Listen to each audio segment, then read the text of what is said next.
Pinchas, for as long as I can remember, I mean, I grew up with that film, Chris Newpon film, Here to Make Music, and made big impression on me all those years ago. But for as long as I can remember, you have diversified in your musical activities. You were flying high as a solo player, but you also played chamber music, were a collaborator, took up conducting quite early.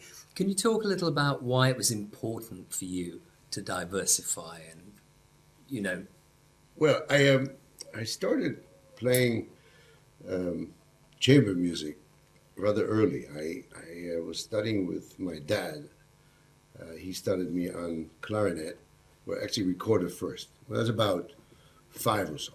And immediately on his accordion and my little recorder, we started to play little remembrance days and things like that in Israel at the time, in sort of early 50s.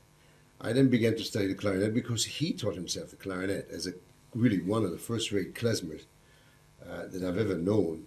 And so music was, chamber music, listening process was already installed in my being very early on.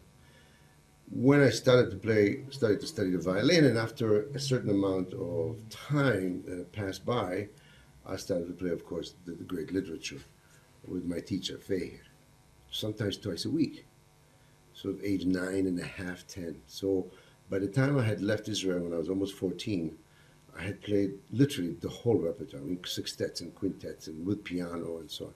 With her sometimes playing second, I would play first and vice versa. So I was just literally eating music. But what it really does to a youngster, it opens up the ears in a way that I can only compare it to when you start to drive, you kind of look ahead all the time.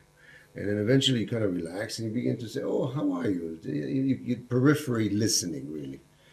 Then comes my middle name, which is Curiosity.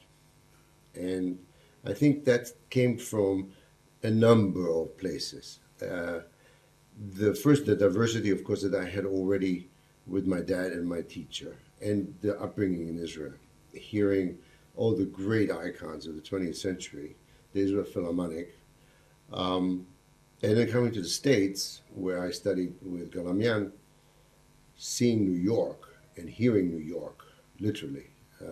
I could go to sometimes 3 or 4 concerts a night, from Janet Baker to Fischer Dieskau to the New York Philharmonic to an Orchestra recital at Carnegie Hall. I mean, it was wild. It was amazing.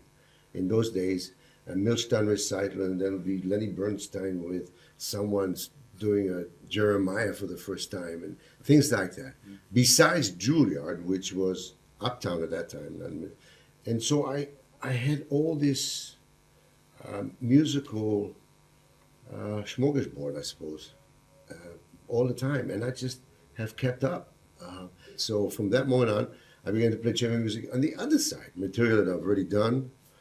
All fascinating. When I started at Juilliard, the actual 2 or 3 months of study, conducting study, it opened up a whole other channel of curiosity.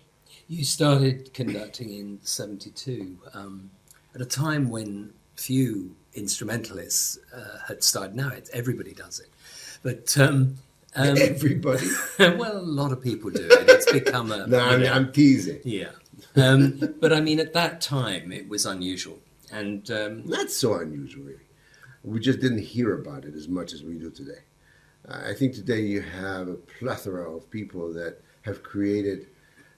it's a necessity in a way, because we play now 362 days out of the year. Yom Kippur, Christmas, and one other holiday. I don't know which one it is. We don't play. Otherwise, we play. So you have to fill it up. So there are all these people that begin to direct. Some are better than others, but I think the mistake is that we think that anyone can conduct. And that's a big mistake. You have to really learn how to conduct. That's a real instrument, and it takes years before you can actually call yourself a conductor. How long did it take you to feel comfortable on the podium? Yesterday, about 8:30, and then at the interval. Or it takes about 10 years, a good 10 years before I could say, now I think I know what I'm doing. I'm trying to actually imitate myself now rather than all these other images that I had of the Kubaliks and the Giulinis and the Scholtis and the Barenboims and the Metas and so on. I actually can get up there and say, that's me. And you learn from that, but it's hard work, let me tell you. All orchestras, Pinchas, have their own personality. How would you characterize the Royal Philharmonic? Extremely musical. I find the English musician is innately musical. I think it comes from your upbringing in the singing early on. But, you know, as you grow, you learn. And I think that there's a communal feeling also in the musical outpouring in England. I think we are more geared towards communal playing, i.e. orchestras, than, let's say, in a place like America, where you go to Juilliard and you become the next Jascha Heifetz. It doesn't quite work like that. So there is all that, and it's just innately musical. I've always found that, and to me, it's just an incredible buzz. I get a tremendous buzz. And they're incredibly hardworking, of course, so they have to pick up very quickly, don't they? They have to work quickly to be able to do with the schedule. Sometimes too quickly. Where do you draw the line, or do you? And which concertos you will direct from the solo spot? 4 horns, bye-bye. No. 2 horns, okay. 4 horns, very, very difficult. I've done the Bruch G minor, it has 4 horns, but it's a little bit less. You can still hear quite well when you're playing, and they can hear you when they're playing, which is actually more important in some ways. 4 horns, definitely. Brahms, bye-bye. Chekhov, no, you can't do it. It's also physically not possible. You have to really be able to cue somebody in a different way, let's say, for musical purposes sometimes, and sometimes for entry purposes. And you can't do it when you're playing those concertos. It's impossible. So 4 horns is definitely a grenze. That's the border. It's a no-no. Don't cross. You're playing the Beethoven Concerto on a number of occasions this coming season, next year. This piece really separates the men from the boys. I mean, the purest and most challenging, surely, of all the... It sure is. I think there is a certain element of feeling uncomfortable when you're playing. And I mean that in the greatest respect for the music. If you begin to interpret Beethoven in a comfortable manner, where all of a sudden you say, oh yeah, I can just play that. The music loses something. And I don't know what it is. There is a certain feeling of discomfort, let's put it. Not physical so much as there's certain things we have to do in Beethoven that we never do in other composers. For example, sforzando. Sforzando in Beethoven is sforzando tenuto. It's not sforzando, because if you don't, then the fortepiano sounds the same. Now, that's already different right there. When you have crescendo mark, C-R-E-S-C, that's usually the lowest point of the phrase. And then comes that enormous upgrade of sound and harmony and so on. That's another big difference. You really have to go below sea level, literally, for that crescendo to work. And then the music becomes that much bigger, that much broader, I should say. What are your priorities as a conductor, Pinchas? Ooh, honesty. Number one, in the music. Secondly, to use your hands, if possible, at all times, for bringing the music out for the person playing, persons playing. So the body itself will represent already a sound, because we all have sounds, auras around us. Some musicians like it better than others, but you can change sometimes, as an actor would. Character, if you like. A major, G minor. You can do that. You can do it physically, you can do it facially, but that's not the way to do it. The way to do it is really by the hands. There is a very clear technical way of departing for a journey on any piece. And that's basically an arm movement that starts from what we call sometimes the invisible line of the conductor's podium. But it's about halfway, maybe the heart, I don't know, depends on your abilities. But it's a departure. It's not it's complet, okay? It's a departure on a journey because a symphony is a journey and it's a 24-hour cycle. It never stops. You can start all over again. And there are many, many, many pieces like that. So if you can convey that to start with, it's halfway there. Now comes the work. The work starts with the parts. If you don't mark those parts with your indication, some people mark it in the score and give it to the library. I like to mark the parts myself, the violin, viola, cello, bass. I used to actually do each part of the, because it's a study. How do you study conducting? You have to mark it. It's like a road sign, you know. Now I go left, now I go right. You mark it on a map. It's a map. Also, the repetition of doing it memorizes. In a way, it memorizes. Not, I don't mean for memory, but it memorizes, physical memory of what's going to happen. Once you take the score, aha, oh, there's a clarinet in that viola for it. Ah, okay. Second violins are playing. Oh, okay.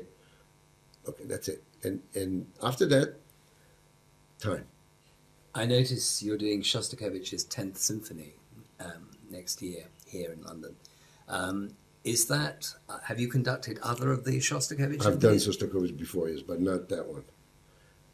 Yeah, it's a biggie. I'm looking forward to it. This is the before and after Stalin piece, Exactly. isn't it? Well, it's, you come out, you go in the Kremlin on one side and you come out the other. It's the way I see it. Sorry. I'm doing the first symphony now in the fall in Ottawa, and then the 10th later on with the RPO. We don't quite have the forces in Ottawa for all the extras. I'm very much looking forward to it. Sibelius too, I've never done, even though I've taught that. But that's very different. Very different. I'm doing Mahler now. I did first Mahler. I'm doing Mahler 4 in a few weeks in Ottawa, and it's really it's banging in my forehead the whole bloody time. It's amazing. I was never that enamored about Mahler when I was much younger. I loved it, but I didn't understand. I really did not understand the full aspect of all the meanings and thematic materials and the way he put the orchestration, real figure eights, how he did it all, and why. And now I'm beginning to learn that more and more. And it's made me, I think, a better musician, actually, studying this stuff. Well, that's the piece, of course, that connects with his classical past, doesn't it? His the legacy that he inherited. Of course, there are these elements of sound which I'm very familiar with from the Statel. Chum, chum, chum, chum, chum, chum, chum. They say it's bells. You know, it's bells. What bells? It's not Christmas bells. You know, these are chum, chum, chum. Come and buy some bread or some cheese or I don't know what in this Statel, but those are amazing bells. And they're not high bells. They should be middle range bells, etc. And all these so-called glissandi that he put, all these portamentos that people call, these are expressions of the Bible. You know, when the Hebrew Bible has little notations, something that looks like a 5, and it goes, ooh, ooh, ooh. It's very much Mahleristic. You know, there's no question that comes from there. So that's ingrained. Of course, Shostakovich too references Jewish folk music and the irony, his use of irony and humor. Soul comes from the soul. What's it like being with this orchestra on the road? Do you bond more when it's tremendous. It's tremendous. I have to share a story with you. Just a few days ago, we had a concert in Verona. I was already in Milano, and I got a phone call from Heathrow, from management, saying, good news and bad news. I said, what's the problem? He said, well, you know there's a strike in Italy. I said, yeah, I heard about it. So half of the orchestra, or part of the orchestra, will be going at 12 o'clock, arriving at 3, arriving in Verona at 5. We had a rehearsal at 5. So that rehearsal, of course, has already been delayed. The other half, second phone call said, oops, we have to go from Heathrow now to Gatwick. Why? Because in Gatwick, there's a plane we hope will take off around 5 o'clock English time to Verona. I said, that's great. We'll be here by 8.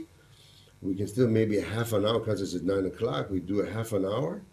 Yeah. 6 o'clock English time, they said, I think we're going to strike it. We're not going to make it. I said, oh my God, the 1,300 people, it's a revamped new church, and it's a big deal.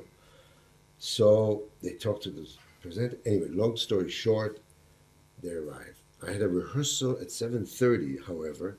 Are you ready? 11 violins. That was the first transport. Two violas, 10 cellos. Somehow all the cellos were there. No basses, no clarinets, no trombones, no horns, one bassoon only. Timpani did. Thank God we had the timpani rehearsal because he started the concerto and he was inside this beautiful area and you heard pagadum, pagadum, pagadum because of the echo. I said, Tim, I'm hearing two notes. He said, what? I said, I'm hearing two notes. It's pagadum, pagadum. So I asked, I said, do you hear two? Oh yeah, it's two notes, Tim. Anyway, luckily we had at least that bit of a... Anyway, they arrived at 5 to 10 in the church. At 10:20, they were on stage. No rehearsal. And we're playing this program tonight. It was magic. I don't know how to explain it, except it's a magical bunch of people that could actually just get on stage and play music. It was fantastic. It's still, until last night, still we were basically talking about how extraordinary to have had that moment together, where you can actually be part of something that is so unusual. I mean, I've played late concerts, I've arrived late, but a whole orchestra? Oh my God. Do you give the violins a hard time? No. I hope I don't give anybody a hard time. I'm as dedicated to making it sound right as I am for myself. And I think most of the time people know that.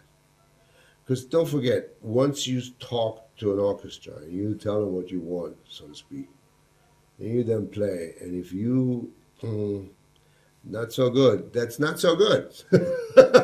If you really have to be very conscientious. But first of all, your own playing, but what you say and how you say it. They will be probably, if you ask the string body, they will probably say, well, he knows what he wants. Or he sometimes tells us things that he thinks we can do, but we really can't do. But that's not true. Because there's no such thing as you can't do. In my book, if you know how to do it, you know how to do it. If you don't know how to do it, then don't play. So we experiment. I've never had a real bad time. I really haven't had a bad time with an orchestra. People always think I don't know how to conduct the winds, but that's also nonsense. Because it's actually easier. Because they're solo instruments and you just breathe with them and they do it. If it's not in tune, you fix it. You try to fix it. It's an ongoing process. Like it is playing. It's an evolution. The biggest difference is that this is immediate. This is immediate. You, the people, can tell when I play a wrong note.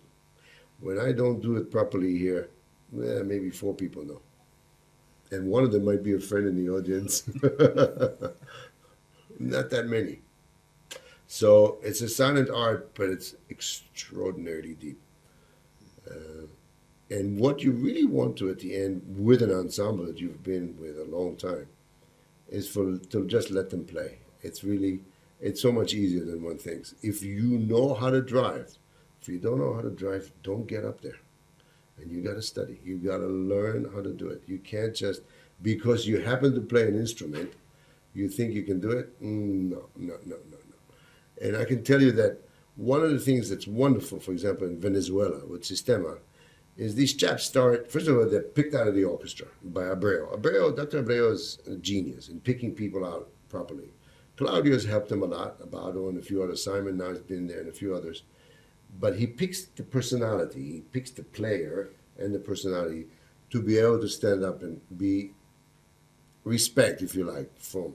But they spend hours in the box, starting already at 15, 16 years old. So by the time they're 23, 24, they spend hours in that box. And so there's a calmness, there's a kind of aristocracy that comes with only spending time in front of the orchestra. And it comes from the minute you walk on that podium. And I mean on the stage, not on the podium where you stand. The minute you walk out, it's how you greet the orchestra. And they know that. Instinctively, musicians will tell you yes. And instinctively say, no. That's it. They say, then you say, well, how good was it? They said, good. How bad was it? Bad. That's it. That's the end of the story. After all this complicated stuff. And that's it. Honest to God. There'll be some nights that are better depending on the venue, depending on how you feel, etc. People are a little more up or down depending on demographic. But I play the same in Oklahoma as I do in Musikverein or in London or anywhere else. I don't make any difference. And I teach that, by the way. If a student comes and plays in the class and they don't want to play, I said, put it away. Oh, no, I didn't mean that. What do you mean you didn't mean it? Then play. You know, it's only 1 hour. Why are you wasting my time? You know, I said, no, I'm sorry, Mr. I didn't mean that. I really want to play. But it doesn't look like you want to play. So come on, let's play. That's it. And I said, you know, I do that now for 62 years practically. And every day when you take out that, from that cigar box, you take out a little violin, have respect for those 4 strings, you know. That's all. Because that's going to be here a lot longer than any of us. That's the end of the story. It's that simple.